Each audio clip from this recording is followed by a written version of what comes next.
Hello viewers, আশা রাখি সবাই ভালো আছেন। চলে আসলাম আজকে আমরা নতুন আরেকটি ভিডিও নিয়ে আলোচনা করতে। আজকে আমরা ভিডিওতে বেসিক্যালি আলোচনা করব যে আমাদের ব্যাংক সেক্টরের আমরা জানি যে তৃতীয় প্রান্তিক শেয়ার ঘোষণা করেছে এবং সেখান থেকে কারা কারা ভালো করেছে সে বিস্তারিত আলোচনা আপনাদের সামনে তুলে ধরার চেষ্টা করব। এবং আমরা জানি যে এ বছরের তৃতীয় প্রান্তিকে মাত্র 45% আপনার শেয়ারগুলোর ইপিএস বৃদ্ধি পেয়েছে। তো আশা করি আপনারা ধৈর্য সহকারে আমাদের সাথেই থাকবেন এবং শেয়ার বাজার ঝুঁকিপূর্ণ জায়গা, তাই জেনে বুঝে বিনিয়োগ করার চেষ্টা করুন এবং এখানে কোনো ধরনের বাই সেল নির্দেশনা দেওয়া হচ্ছে না। চলুন এবার আমরা মূল পর্বে শুরু করি। আমরা প্রথমে দেখতে পাচ্ছি যে ব্র্যাক ব্যাংকের আপনার হচ্ছে গিয়ে 35%-এর উপরে বৃদ্ধি পেয়েছে।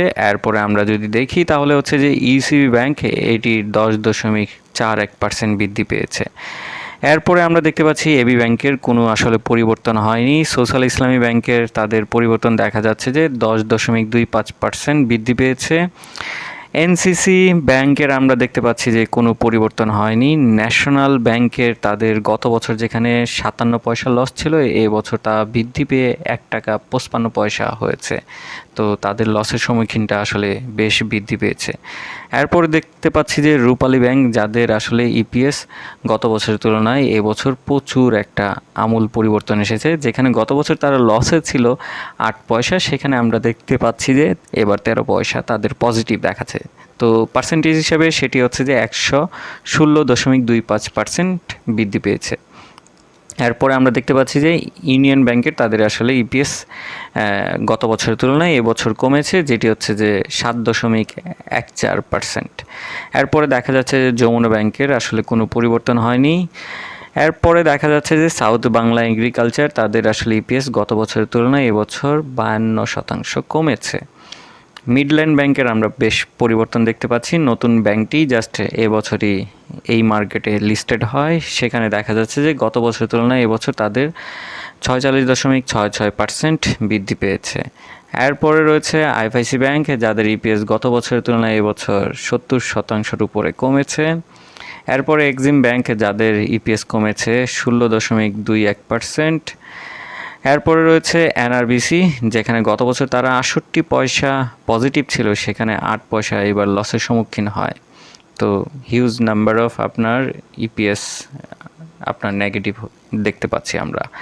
এরপর রয়েছে গ্লোবাল ইসলামী ব্যাংক, এই ব্যাংকের আমরা দেখা যাচ্ছে যে একটা ভালো পরিবর্তন এসেছে। তাদের ইপিএস বৃদ্ধি পেয়েছে 25.71%। ওয়ান ব্যাংকের আমরা দেখতে পাচ্ছি যে কমেছে গত বছরের তুলনায়, এবছর হচ্ছে যে 15.78% কমেছে।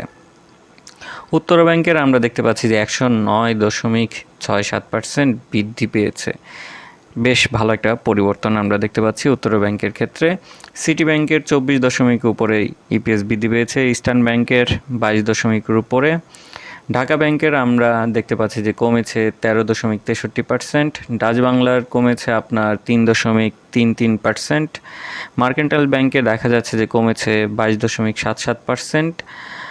আইসিবি ইসলামী ব্যাংকেরও আপনার গত বছরের তুলনায় এবছর ইপিএস কমেছে। ট্রাস্ট ব্যাংকের আমরা দেখতে পাচ্ছি যে বৃদ্ধি পেয়েছে 9.37%। ফার্স্ট সিকিউরিটি ইসলামী ব্যাংকের হচ্ছে যে কমেছে 5.71%। ইসলামী ব্যাংকেরও ইপিএস আমরা দেখতে পাচ্ছি যে কমেছে 3.27%। সাউথ ইস্ট ব্যাংকের আমরা বেশ পরিবর্তন পাই, তাদের ইপিএস বৃদ্ধি পেয়েছে 200%-এর উপরে। স্ট্যান্ডার্ড ব্যাংকে দেখা যাচ্ছে যে ইপিএস বৃদ্ধি পেয়েছে 36.36%। এরপরে রয়েছে পূবালী ব্যাংক, যাদের ইপিএস বৃদ্ধি পেয়েছে 18.18%।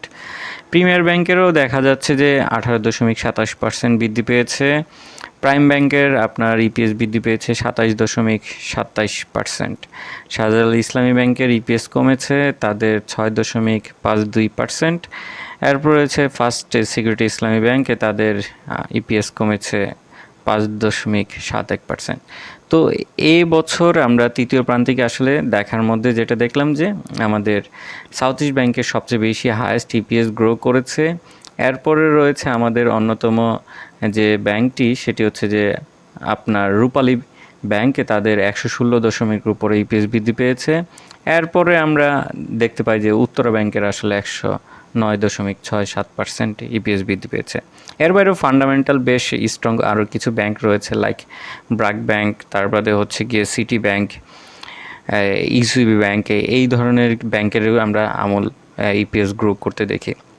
তো এই সময়তে ইপিএস আরও আসলে সম্ভাবনা ছিল বেশ কিছু ব্যাংকের, কিন্তু এটা আমরা না দেখার কারণ হচ্ছে গিয়ে ব্যাংকগুলোর আমরা জানি যে বেশ কিছু সাবসিডিয়ারি কোম্পানি থাকে, এর মধ্যে হচ্ছে যে অন্যতম হচ্ছে ব্রোকার হাউসের আপনার তাদের সাবসিডিয়ারি কোম্পানিগুলো থাকে। তো বিগত 1 বছরে কিন্তু আসলে শেয়ার মার্কেটে সেখান থেকে তাদেরকে আসলে ভালো কিছু রিটার্ন দেয়নি, দ্যাটস ওয়াই কিন্তু তারা এই ইপিএসের কিন্তু প্রচুর পরিমাণের আরও গ্রো করতে পারতো, কিন্তু সেইখানটা আসলে আমার কাছে মনে হচ্ছে ঘাটতি রয়েছে।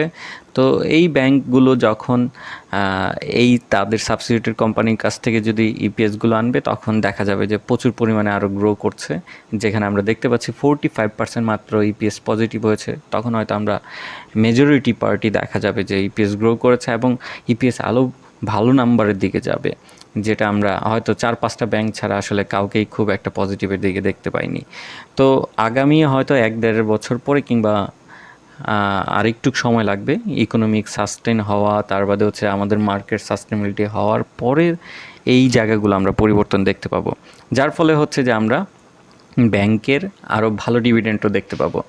ব্যাংকের সবসময় ভালো ডিভিডেন্ড থাকে, কারণ ব্যাংকের স্টকগুলো প্রাইস এত আহামরি বেশি থাকে না, যার ফলে দেখা যায় যে তারা যে নাম্বার অফ ডিভিডেন্ড ডিক্লারেশন করে সেটি ডিভিডেন্ড রিলিড হিসেবে ভালো হিসেবে কাজ করে। তো এবছর আমরা দেখতে পাচ্ছি যে আপনার খুবই বিলো পার্সেন্ট, মানে 50%ও ক্রস করেনি, 50 বিলো পার্সেন্ট হচ্ছে যে ইপিএস বৃদ্ধি পেয়েছে।